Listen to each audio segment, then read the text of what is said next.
So we're covering Chapter 10, which is basically all about indirect financial compensation.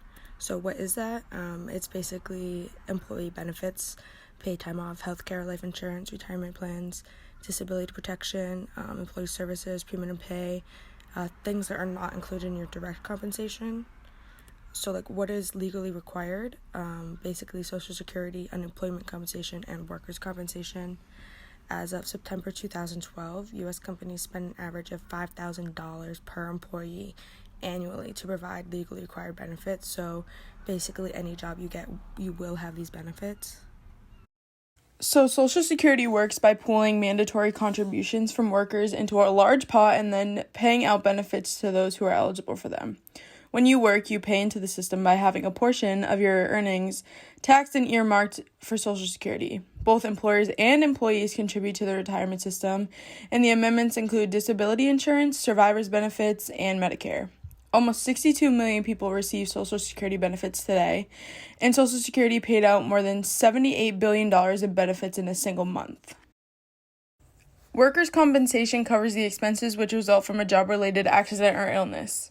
It is a state-mandated insurance program, which means rules, regulations, and programs vary from state to state. It is paid for by your employer, and the federal government also has its own separate workers' comp program for federal employees.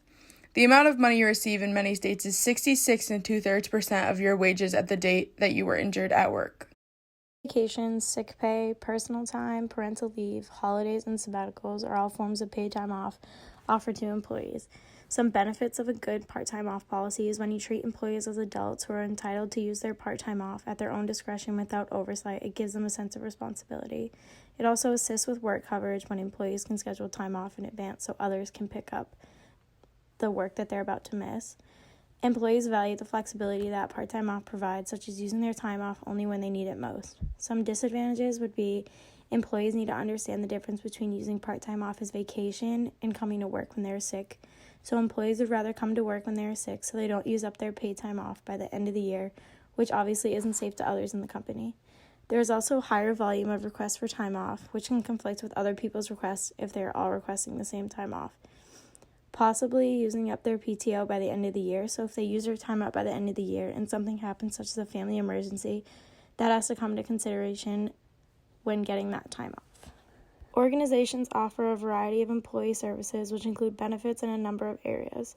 Childcare, educational assistance goes a long way in improving employee retention. When you provide educational help, it can help you attract and keep employees. It can also help employees learn new skills and move up in your company.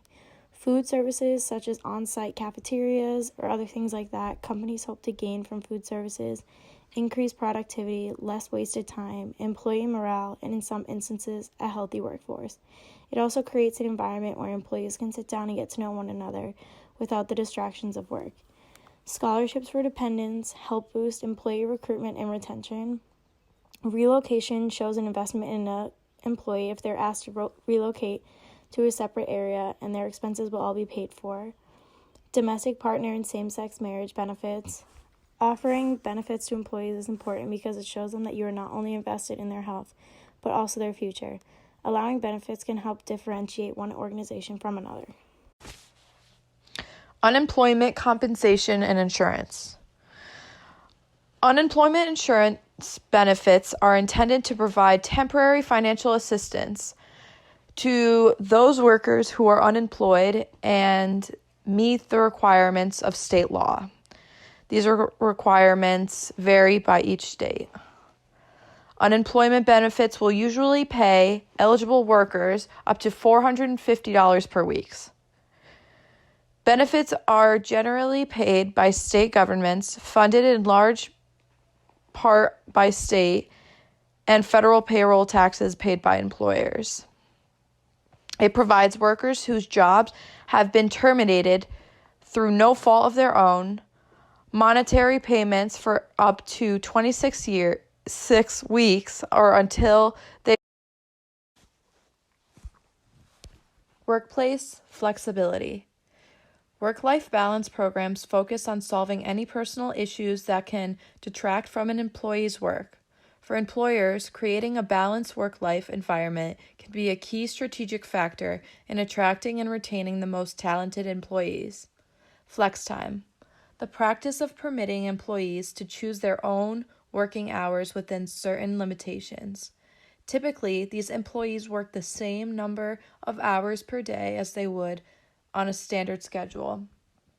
The picture below is an example from the book of a flexible time schedule. Another example from the book is Marianne Monny, a legislative auditor for the state of Louisiana, goes to work at 6:30 and is off at 3 o'clock. A schedule she very much enjoys. This permits her to miss much of Baton Rouge's horrific traffic congestion.